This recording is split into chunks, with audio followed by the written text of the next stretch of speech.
저 글로벌 혁신전략연구본부를 담당하고 있는 송치용입니다. 저희가 그 스태피 아웃룩 2019를 작성하면서 사실은 저희 본부에 김왕동 단장, 박환일 단장 두 분이 함께 기고를 해주셨고요. 오늘 제가 일종의 그 대표 형식으로 내용을 정리해서 말씀을 드리도록 하겠습니다.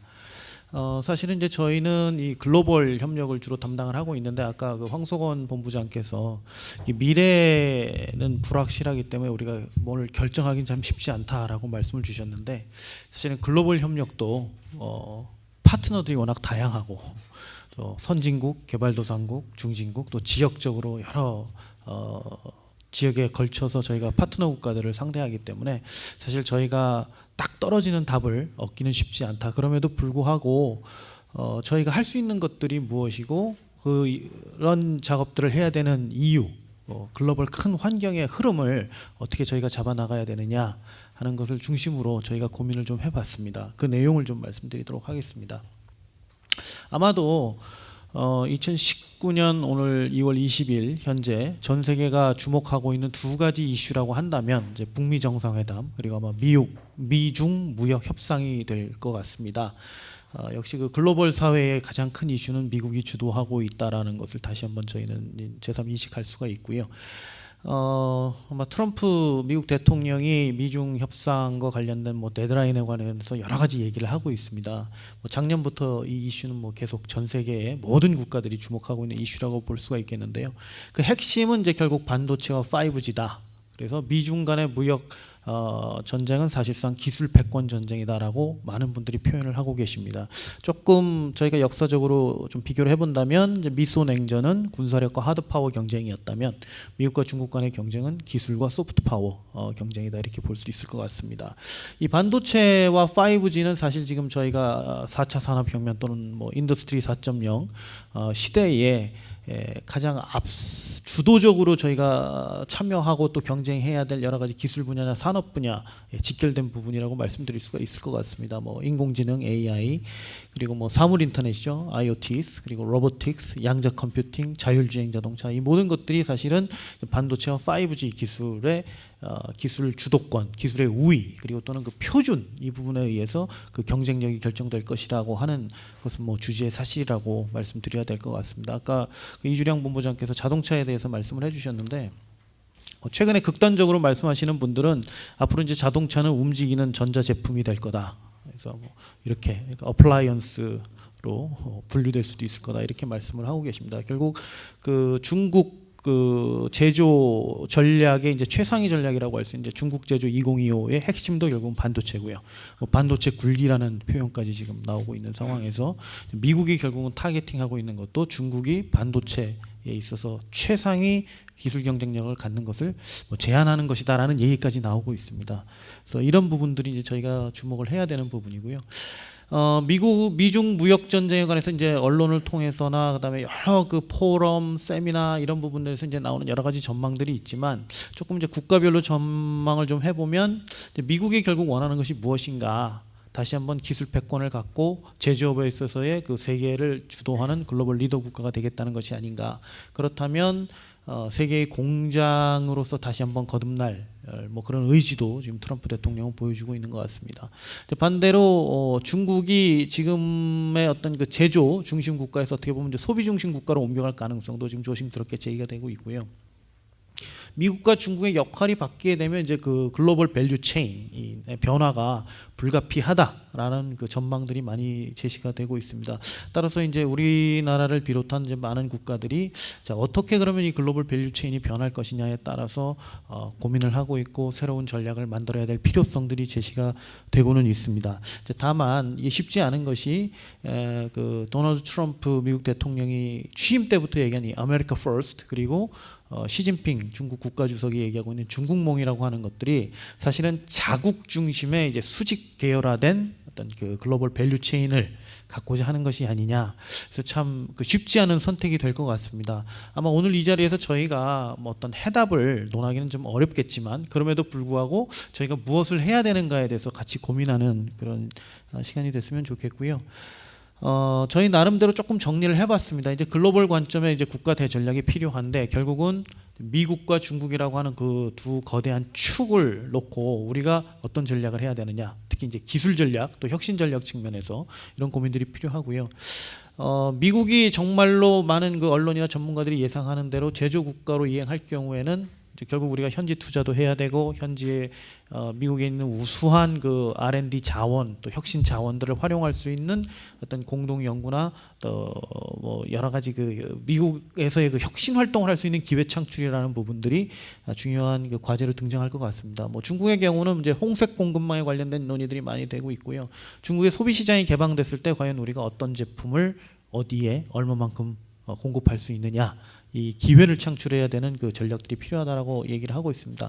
사실 저희가 이제 그 글로벌 스태피 아웃룩 2019를 작성할 때 이 부분 조금 빠져서 제가 아쉬웠었는데, 미국과 중국이라고 하는 그 두 개의 큰 축뿐만 아니라 사실은 저희가 EU, 유럽이라고 하는 이 제3의 어떤 큰 공동체를 어떻게 공략할 것인가, 또 EU와 또 어떻게 협력할 것인가, 또 사실은 중요한 이슈가 되어야 된다고 저희는 생각을 합니다. 아마 그 호라이즌 2030 그리고 또 유럽이 특히 관심을 갖고 있는 그 여러 가지 그 글로벌 난제와 관련된 어떤 공동 연구, 이런 부분들에 대한 전략들이 저희가 필요하고요. 또 신북방 신남방 저희 그 현 정부에서 주도적으로 제시하고 있는 대외 전략입니다. 굉장히 큰 고민이 필요하고요. 러시아라고 하는 또 거대한 그 시장, 그리고 또 기술력을 갖고 있는 국가와의 협력, 또 인도, 아세안, 특히 아세안 같은 경우는 이제 10개 회원국을 대상으로 저희가 이제 그 다자 협력의 틀 안에서 어떻게 양자 협력을 추진할 것인가, 이제 기술과 혁신이라고 하는 두 가지 키워드를 놓고 고민을 해봐야 될 거라고 생각을 합니다. 전략, 국가 대전략, 사실은 강대국의 국가 대전략은 조금 그 실행하기가 쉽지만 강대국이 아닌 우리나라와 같은 어떻게 보면 조금 강소국의 국가 대전략이라고 하는 거는 여러 가지 어려움이 있습니다. 그럼에도 불구하고 사실은 저희가 할 수 있는 것들은 잘 하는 것이 전략이라고 생각을 하고요. 저희가 앞에서 미중 무역 전쟁에서부터 쭉 내려오다 보니 그래도 저희가 좀 주도적으로 또는 선도적으로 할 수 있는 두 개의 키워드가 뭘까를 저희 연구진이 고민을 했습니다. 그래서 두 가지를 좀 뽑아봤고요. 하나는 과학기술 외교, 이제 두 번째는 이제 공적 개발 원조입니다. 뭐 과학기술 외교라고 한다면 이제 결국은 이제 과학기술을 외교에 접목하는 이런 작업이라고 말씀드릴 수가 있고요. 영국의 이제 로열 소사이어티에서는 뭐 사이언스 for diplomacy, diplomacy for science, science in diplomacy라고 하는 분류를 말씀을 해주셨습니다. 미국 같은 경우는 이제 그 과학기술 정책국 OSTP에서 이 과학기술 외교를 주도하고 있고 AAAS를 통해서 이런 부분들을 많이 또 천명하면서 공감대도 얻어가고 이런 부분 자격 그런 여러 가지 작업들을 하고 있습니다. 이제 간단하게 말씀드리면 과학기술적 지식, knowledge라고 하는 것들을 정책에 어떻게 반영시킬 것인가, 이것을 통해서 국가가 얻고자 하는 바를 외교를 통해서 어떻게 얻을 수 있는가라고 조금 간단하게 말씀드릴 수가 있고, 이게 복잡하게 하면 상당히 복잡합니다. 그래서 이제 저희가 이런 그 어떤 과학기술 외교에 대한 개념 정립에서부터 방법론까지 저희가 고민을 하고 있는데요. 그 한국이 갖고 있는 강점 및 약점을 저희가 좀 정리를 해봤는데, 결국은 저희가 산업화를 하는 과정에서 기술의 내재화, 그리고 저희가 그 기술의 어떤 주권이라고 하는 부분을 저희가 가져가면서 좀 세계적인 기술 수준으로 올라왔고 산업화도 성공했고 경제 성장에서도 저희가 상당히 큰 성과를 냈다라고 말씀드릴 수가 있고요. 그리고 수원 국가에서 공유 국가로 가는 반세기의 여정이 있었고 세계 제2차 대전 이후에 유일하게 공유 국가로 들어간 국가가 되어 있습니다. 그런 저희들의 역사적 경험이 사실은 지금의 선진국과 개발도상국 간의 그 가교 역할이 가능함에도 불구하고 저희가 이런 과학기술 외교 또 과학기술을 활용한 외교를 해본 경험이 별로 없어서 이런 노하우가 좀 부족하다. 그리고 여기서 말씀드린 이제 저희가 외교 전략 및 로드맵이 부재하다는 것은 우리나라 전체의 외교가 아니고 과학기술 외교에 대한 부분입니다. 그래서 앞으로 이런 부분들이 좀 필요하지 않느냐라는 저희가 문제 제기를 좀 해보고 싶고요. 과학기술 외교를 통해서 결국은 글로벌 포용적 혁신 국가로 저희가 조금 더 앞으로 발전해야 될 필요가 있겠다. 그래서 세 가지의 과제를 저희가 좀 제시를 하고자 합니다. 첫째는 역시 이제 현 정부에서 제시하고 있는 혁신 성장에 기여하는 그런 과학기술 외교, 그리고 지속 가능 발전 목표 (SDG) 대응을 통한 공동 번영을 추구하는 것, 그리고 글로벌 의제를 선도하는 것. 그래서 앞에 제가 말씀드렸던 미국이나 EU 또 신북방 신남방 국가들과의 그 여러 가지 공동 연구를 하는 데 있어서도 이런 그 SDG에 관한 그 공동 대응 또 글로벌 의제를 중심으로 저희가 접근을 한다면 조금 더 효과적으로 또 그런 그 미국이나 EU와의 공동 연구를 저희가 추진할 수 있지 않을까 그렇게 생각을 합니다. 예, 요것은 이제 저희가 좀 정리를 좀 해봤는데, 하드 파워에서 이제 소프트 파워로 이행을 해야 되고 다양한 국제 협력과 외교를 통해서 이 부분들이 들어갈 필요가 있고요. 그래서 결국은 이제 글로벌 포용적 혁신 국가로 나아가는 데 있어서 과학기술 외교가 역할을 해줘야 된다라고 저희가 제안을 드립니다. 그리고 2019년 과제는 뭐 저희가 이렇게 한 3가지 정도로 정리를 해봤는데요. 자세한 내용은 저희 그 아마 배포해드린 글로벌 저희 스태피 아웃룩 2019의 글로벌 파트에서 보시면 될 것 같습니다만, 역시 이제 과학기술 외교이기 때문에 과기정통부와 외교부 간의 협력이 굉장히 중요하고요. 현재 그 현황 또 개념 정립, 성과 정보에 대한 조사 분석이 필요할 것이고, 궁극적으로 이제 과학기술 외교를 실행할 수 있는 어떤 정부 차원의 종합 전략이나 시행 계획이 필요하지 않을까 하는 것이 저희 연구진의 생각입니다. 그리고 이제 공적 개발 원조를 저희가 말씀드리는 이유는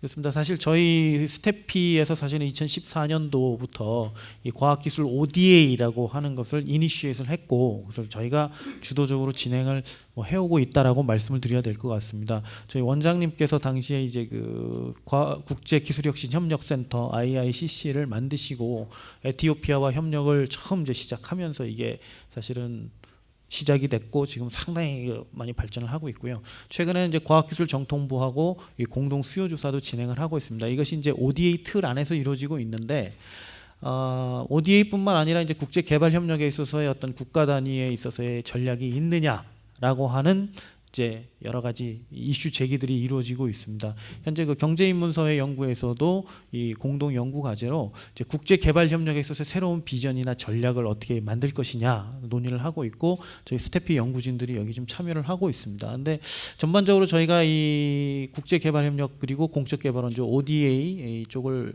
하다 보니까 국가 차원에서의 어떤 전략, 그리고 거기서 나오는 가이드라인, 그리고 무상과 유상간의 연계, 그 틀 안에서 과학기술 ODA를 어떻게 진행해야 될 것인가에 대한 고민들을 하다 보니 이제 ODA를 저희가 좀 분석을 해봤고요. 4가지 전략이나 기획, 평가, 실행적인 측면에서 앞으로 이런 부분들이 이런 형태로 좀 발전을 해야 되겠다. 전략 측면에서 본다면 뭐 사무처 설치, 이 부분은 아마 그 국제개발협력기본법 개정에서도 논의가 된 것으로 알고 있고요. 유무상 간의 연계, 그리고 현지 수요 발굴 및 모니터링 강화, 뭐 재해 공간의 역할 강화. 아마 이 재해 공간의 역할 강화는 ODA뿐만 아니라 이제 개발도상국을 대상으로 한 과학기술 외교하고도 접목이 될 수 있다. 이렇게 말씀을 드려야 될 것 같습니다. 그래서 이런 부분들을 저희가 좀 연구라든지 또 스태피 아웃룩을 통해서 제안을 드리고요. 2019년도 과제는 뭐 이렇게 좀 정리를 해봤습니다. 그 전문 기관 지정이 필요하고, 특히 양대 연구회, 경인서와 국가연감 협력 플랫폼이 구축되어야 한다는 부분인데, 저희 스태피가 사실은 이제 경제인문서회 연구에 소속이 되어 있습니다만 저희 출발점은 사실 키스트와 카이스트에 있습니다. 그리고 사실 저희가 경제인문사회 연구회에 있는 다른 어떤 연구기관보다도 사실은 이 국가과학기술연구회에 있는 이공계 출연연과 협력할 수 있는 여러 가지 뭐 역사적인 경험, 또 역사적인 어떤 그 배경, 이런 것들을 갖고 있기 때문에 국제개발협력 또는 ODA라고 하는 측면에서 스태피가 사실은 좀 이 경제인문사회 연구회와 국가과학기술연구회를 연계하는 플랫폼 역할을 하고, 또 같이 할 수 있는 어떤 전체적인 그 협력의 틀을 만드는 역할을 해야 된다라고 저희는 생각을 하고 있고, 이 부분은 경제인문사회 연구회 협동 연구과제에도 좀 담아볼 생각으로 있습니다. 그리고 뭐 현지 공간에 대한 지원이라든지 뭐 분야별 평가 기준 정립, 증거 기반 정책 기획 강화, 이런 부분들이 2019년도에 주도적으로 이루어져야 될 것이 아닐까 생각하고 있고, 이 부분은 저희가 지속적으로 과기정통부, 외교부 또 국조실 쪽에 저희가 제안을 드릴 생각으로 있습니다. 자세한 부분들은 혹시 저희 연구 내용에 대해서 질문을 주시면 다시 한번 답변을 드리도록 하겠습니다. 네, 이상으로 제 발표는 마치도록 하겠습니다. 감사합니다.